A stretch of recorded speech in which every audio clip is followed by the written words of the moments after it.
నమస్తే, welcome to BCN news. నా పేరు మానస. ముందుగా ముఖ్యాంశాలు. విశాఖ స్టీల్ ప్లాంట్ ప్రైవేటీకరణపై కీలక వ్యాఖ్యలు చేసిన కేంద్ర మంత్రి కుమారస్వామి 3 నెలల్లోగా కార్మికుల సమస్యలను పరిష్కరిస్తామని వెల్లడి. పెద్దిరెడ్డి పగలు పూజలు చేస్తూ రాత్రిళ్లు దోపిడీలు చేస్తుంటారు. పాడి రైతుల కష్టార్జితాన్ని దోచుకున్నారంటూ ఎమ్మెల్సీ పంచుమర్తి అనురాధ ఫైర్. అసర్ సర్వేని తప్పుడు తక్కెడగా చేశారు. మంత్రి లోకేష్ ఇష్టం వచ్చినట్లు మాట్లాడుతున్నారంటూ వైసీపీ అధికార ప్రతినిధి నాగార్జున యాదవ్ మండిపాటు.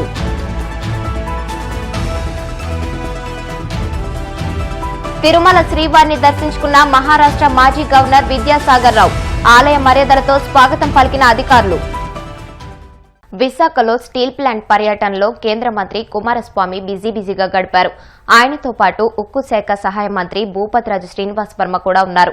ఈ సందర్భంగా RINL డైరెక్టర్లు ఉన్నత అధికారులతో ప్లాంట్ వాస్తవ పరిస్థితులపై ఉన్నత స్థాయి సమీక్ష నిర్వహించారు. స్టీల్ ఎగ్జిక్యూటివ్, SST అసోసియేషన్, కార్మిక సంఘాలతో కూడా సమావేశమయ్యారు. ఈ సందర్భంగా ఉక్కు శాఖ మంత్రి కుమారస్వామి మాట్లాడుతూ ప్రస్తుతం స్టీల్ ప్లాంట్ కు 35,000 కోట్ల అప్పులు ఉన్నాయని తెలిపారు. స్టీల్ ప్లాంట్ ప్రైవేటీకరణ జరగదని, ప్లాంట్ ను పూర్తి స్థాయిలో అభివృద్ది చేస్తామని చెప్పారు. ప్లాంట్ ను సమర్థవంతంగా నిర్వహించి నెంబర్ 1 ప్లాంట్ గా మారుస్తామని తెలిపారు. ఉక్కు శాఖ సహాయ మంత్రి భూపతిరాజు శ్రీనివాస్ వర్మ మాట్లాడుతూ ప్లాంట్ ఇబ్బందులు, సమస్యలపై తనకు అవగాహన ఉందని తెలిపారు. కార్మికుల సమస్యలను 3 నెలల్లోగా పరిష్కరిస్తామని, సహకరించాలని కోరారు. 15 రోజుల్లోగా వర్కింగ్ ప్లాన్ ప్రకటిస్తామని చెప్పారు. విశాఖ స్టీల్ ప్లాంట్ ను పటిష్టం చేయడం తన ముందున్న ప్రధాన కర్తవ్యమన్నారు. భారీ ఆర్థిక ప్యాకేజ్ తర్వాత ప్లాంట్ సమర్థవంతంగా నిర్వహణ కోసం కుమారస్వామి పర్యటన జరిగిందన్నారు.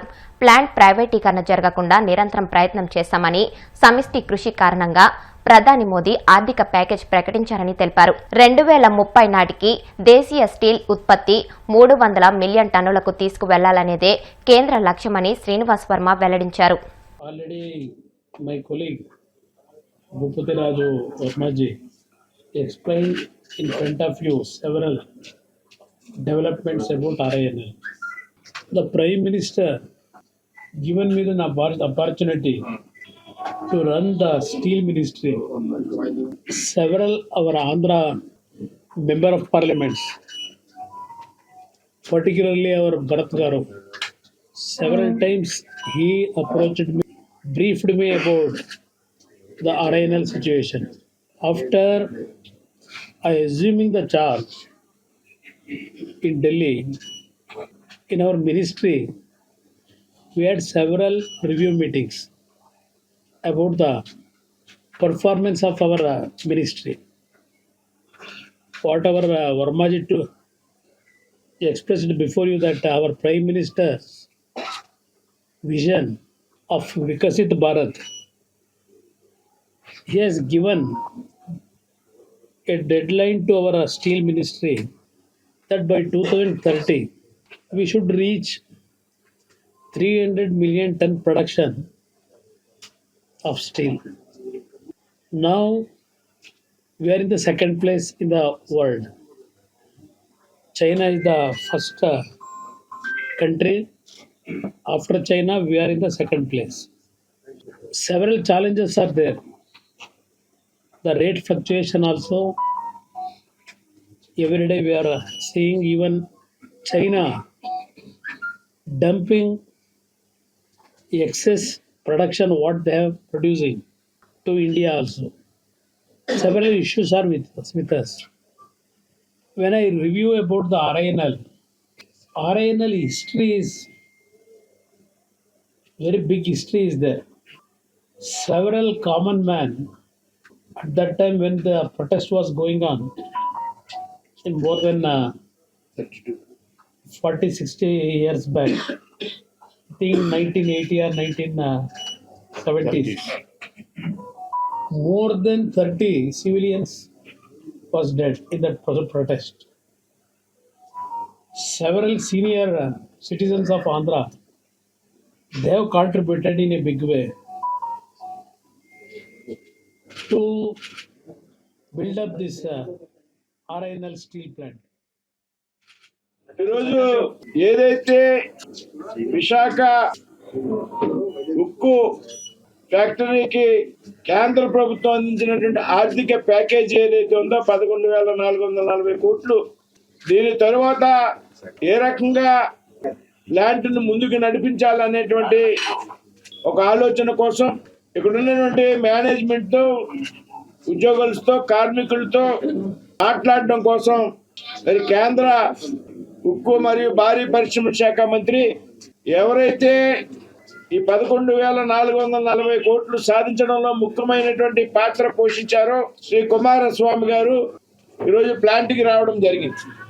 వారితో పాటు నేను, స్థానిక పార్లమెంట్ సభ్యుడు భర్త్ గారు, అనకాపల్లి పార్లమెంట్ సభ్యుడు రమేష్ గారు, విజయనగరం పార్లమెంట్ సభ్యుడు అప్పలనాయుడు గారు, రాష్ట్ర ఆరోగ్య శాఖ మంత్రి శ్రీ సత్యకుమార్ గారు, స్టీల్ శాఖ కార్యదర్శి ప్లాంట్ సిఎండి గారు, అదేవిధంగా పల్లా శ్రీనివాస్ గారు, ఎమ్మెల్సీ మాధవ్ గారు, కాశీ విశ్వనాథరాజు గారు, సేల్ డైరెక్టర్ అందరూ కూడా ఇవాళ ప్లాంట్లో వివిధ వర్గాల వారితో సమావేశం కావడం జరిగింది. ఏదైతే గతంలో కూడా కుమారస్వామి గారు మంత్రిగా బాధ్యతలు స్వీకరించిన వెంటనే నెల రోజుల్లోపు గతంలో ప్లాంట్ని సందర్శించడం జరిగింది. అన్ని పరిస్థితులను అవగాహన చేసుకుని ఈ ప్లాంట్ని ప్రైవేటు పరం కాకుండా ముందుకు తీసుకెళ్లాలనేటువంటి ఒక ఆలోచనతో పట్టుదల వదలకుండా ప్రయత్నం చేయడం జరిగింది. ఏదైతే కుమారస్వామి గారు, ఆర్థిక మంత్రి నిర్మలా సీతారామన్ గారు, రాష్ట్ర ముఖ్యమంత్రి చంద్రబాబు నాయుడు గారు, జనసేన అధ్యక్షుడు పవన్ కళ్యాణ్ గారు వీరందరి సమిష్టి కృషి కారణంగా ప్రధానమంత్రి నరేంద్ర మోడీ గారి యొక్క నాయకత్వంలో ఈ ప్యాకేజీని ప్రకటించడం జరిగింది. ఈ ప్యాకేజీని రాబోయేటువంటి రోజుల్లో ఏ విధంగా ముందుకు తీసుకెళ్లాలన్నట్టు ఒక ఆలోచన కుమారస్వామి గారి పట్టుదల కారణంగా అనేక పర్యాయాలు ప్రధానమంత్రి గారితో, ఆర్థిక మంత్రి గారితో సమావేశం అవడం ద్వారా ఈ ప్యాకేజీని సాధించడం జరిగింది. ఏదైతే భారత ప్రధానమంత్రి నరేంద్ర మోడీ గారి లక్ష్యం ఏదైతే ఉన్నదో 2030 నాటికి ఈ దేశంలో స్టీల్ ఉత్పత్తి 300 మిలియన్ టన్నులకు తీసుకువెళ్లాలనేటువంటిది నరేంద్ర మోడీ గారి యొక్క లక్ష్యం. అందులో విశాఖ స్టీల్ ప్లాంట్ కూడా భాగస్వామ్యం చేయాలి. తీవ్రమైనటువంటి ఆర్థిక నష్టాల్లో ఉన్నప్పటికీ కూడా కేంద్రం పెద్ద ఎత్తున ప్యాకేజీ ఇచ్చినటువంటి సందర్భం ఇది. ఈ ప్యాకేజీని అందరూ ఉపయోగించుకోవాలా, స్టీల్ ప్లాంట్ని లాభాల బాటలోకి నడిపించాలనేటువంటి ఒక ఆలోచనతో ప్యాకేజ్ ఇవ్వడం జరిగింది. కుమారస్వామి గారు నిత్యం కూడా ఈ ప్లాంట్ పరిరక్షణ కోసం అనేక ప్రయత్నాలు చేసి పెద్దలను మోడీ గారిని కానీ, ఆర్థిక మంత్రి గారిని ఒప్పించడం ద్వారా, అధికారులను ఒప్పించడం ద్వారా మాత్రమే ఈ ప్యాకేజీ సాధ్యమైంది అనేటువంటి విషయాన్ని ఇక్కడ ప్రస్తావించారు. మాజీ మంత్రి పెద్దిరెడ్డి రామచంద్రరెడ్డి అటవీ భూములను ఆక్రమించుకున్నారనే ఆరోపణలతో ఏపీ ప్రభుత్వం విచారణకు ఆదేశించిన సంగతి తెలిసిందే. ఈ నేపథ్యంలో టీడీపీ ఎమ్మెల్సీ పంచుమర్తి అనురాధ మీడియాతో మాట్లాడుతూ పెద్దిరెడ్డి పగలు పూజలు చేస్తూ రాత్రిళ్లు దోపిడీలు చేస్తుంటారని విమర్శించారు. జగన్ కు ఏమాత్రం తగ్గకుండా పెద్దిరెడ్డి అవినీతికి పాల్పడ్డారని దుయ్యబట్టారు. అధికారాన్ని అడ్డుపెట్టుకుని చేయాల్సిన పాపాలన్నీ చేశారని, ఇప్పుడు తనకేమీ తెలియదంటే సరిపోతుందా అని ప్రశ్నించారు. ఈ రాష్ట్రంలో అత్యంత అవినీతి పరుడైన జగన్మోహన్ రెడ్డి గారు 31 క్రిమినల్ కేసులు పెట్టించుకోవడమే కాకుండా లక్షల కోట్ల దోచేసిన వ్యక్తిగా 420 సీఎంగా, గూగుల్లో కొడితే 420 సీఎంగా మనకి గూగుల్లో దర్శనమిచ్చే ఈ జగన్మోహన్ రెడ్డి గారు అత్యంత అవినీతి పరుడుగా ఆంధ్ర రాష్ట్రంలో ముద్రపడితే దానికి ఏ మాత్రం కూడా తగ్గకుండా ఈనాడు పెద్దిరెడ్డి రామచంద్రారెడ్డి గారి అవినీతి పుంకాలు పుంకాలుగా బయటికి వస్తూ ఉంది. ఈ పెద్దిరెడ్డి రామచంద్రారెడ్డి పగలేమో పూజలు, రాత్రంతా కూడా దోపిడీలు. ఇది ఎక్కడ కూడా ఇలాంటి స్ప్లిట్ పర్సనాలిటీని మనం చూడం. ఒక్క పెద్దిరెడ్డి రామచంద్రారెడ్డిలోనే ఈ స్ప్లిట్ పర్సనాలిటీని చూస్తూ ఉన్నాం. పీలేరు ఎమ్మెల్యేగా మొదలుకొని అతని అవినీతి సామ్రాజ్యాన్ని స్టెప్ బై స్టెప్ పెంచుకుంటూ మరి మండల స్థాయి నుంచి, తర్వాత జిల్లా స్థాయి నుంచి, తర్వాత రాష్ట్ర స్థాయి నుంచి మరి ఏకంగా కేంద్ర స్థాయి వరకు కూడా మరి అతని అవినీతి సామ్రాజ్యాన్ని విస్తరించారు అనే చెప్పడంలో ఏ మాత్రం కూడా అతిశయోక్తి లేదు. నేను ఏ పాపం ఎరగను, నాకేమీ తెలీదు అని చెప్పి పెద్దిరెడ్డి రామచంద్రారెడ్డి గారు ఈరోజు మరి మన ప్రెస్లో మాట్లాడటం మనం చూస్తూ ఉన్నాం. శాండ్ మాఫియా మీరు చెయ్యలేదు అని మీరు గుండె మీద చెయ్యేసుకొని చెప్పగలరా? ల్యాండ్ మాఫియా మీరు చెయ్యలేదు అని మీరు గుండె మీద చెయ్యేసుకొని చెప్పగలరా? అదే విధంగా చివరికి రైతులు రక్తం కూడా పీల్చుకునే విధంగా మీరు మీ శివశక్తి డైరీ ద్వారా మరి పాల రేటు సైతం కూడా ఎక్కువ రేట్లకు అమ్మిన మాట వాస్తవం కాదా అని చెప్పి ఈ సందర్భంగా నేను అడగదలుచుకున్నా. అంతేకాకుండా మదనపల్లిలో మరి ఒక గవర్నమెంట్ ఆఫీస్లో ఫైల్ దగ్ధమైతే నాకు ఏ సంబంధం లేదు అని చెప్పిన మీరు ముందస్తు బెయిల్ ఎందుకు తెచ్చుకున్నారు అని చెప్పి ఈ సందర్భంగా మేము అడగదలుచుకున్నాం. అసైన్డ్ భూములు కొట్టేసిన మాట వాస్తవం కాదా? ఇరిగేషన్ భూములు కొట్టేసిన మాట వాస్తవం కాదా? అసర్ సర్వేని తప్పుడు తక్కెడగా చేశారని లోకేష్ ఇష్టం వచ్చినట్లు మాట్లాడారంటూ వైసీపీ అధికార ప్రతినిధి నాగార్జున యాదవ్ మండిపడ్డారు. తాడేపల్లిలోని వైసీపీ కేంద్ర కార్యాలయంలో ఆయన మీడియాతో మాట్లాడుతూ చంద్రబాబు పాలనలో విద్యారంగం అద్భుతంగా ఉన్నట్టు, జగన్ పాలనలో నాశనమైనట్టు లోకేష్ తప్పుడు ప్రచారం చేస్తున్నారని దుయ్యబట్టారు.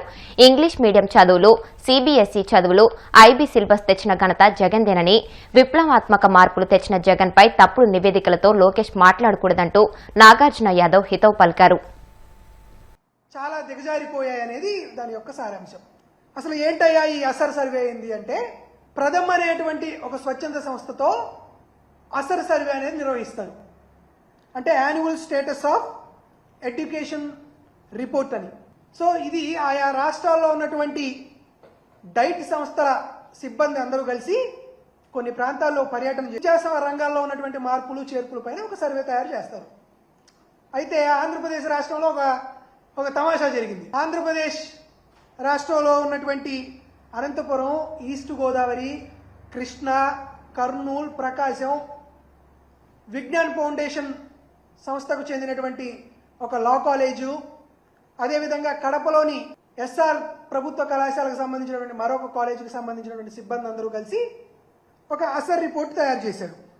కూటమి ప్రభుత్వం అధికారంలోకి వచ్చిన నాటి నుండి కేవలం జగన్మోహన్ రెడ్డి గారి పైన, ఆయన పరిపాలన పైన బురద వేయడానికే నిత్యం ప్రయత్నం చేస్తున్నటువంటి నారా లోకేష్ గారు ఈ డైట్ కాలేజీ సిబ్బందిని ప్రభావితం చేసి మొత్తం వివరాలని తారుమారు చేసి తక్కెడమార్ అనేటువంటి విధంగా సర్వేని ప్రభావితం చేసి ఒక తప్పుడు సమాచారాన్ని ఒక నివేదిక రూపంలో పొందుపరచడం జరిగింది. ఈ సర్వే కోసం జనవరి 10, 2025 సంబంధించినటువంటి వివరాలన్నీ, అక్కడ దాకా ఉన్నటువంటి వివరాలన్నీ పొందుపరిచారంటే జగన్ గారు చేసినటువంటి మంచి పనులకు నారా లోకేష్ మార్కులు వేస్తాడు అనేటువంటి విషయాన్ని మనం ఎవరన్నా నమ్ముతామా? సరే, యథావత ఈ సర్వే యొక్క సారాంశం ఏంటంటే, చంద్రబాబు నాయుడు గారి గత పాలనలో అంటే 2018లో ఉన్నటువంటి విద్యా ప్రమాణాలు జగన్మోహన్ రెడ్డి గారి హయాంలో దిగజారిపోయాయనేది ఈ సర్వే యొక్క సారాంశం.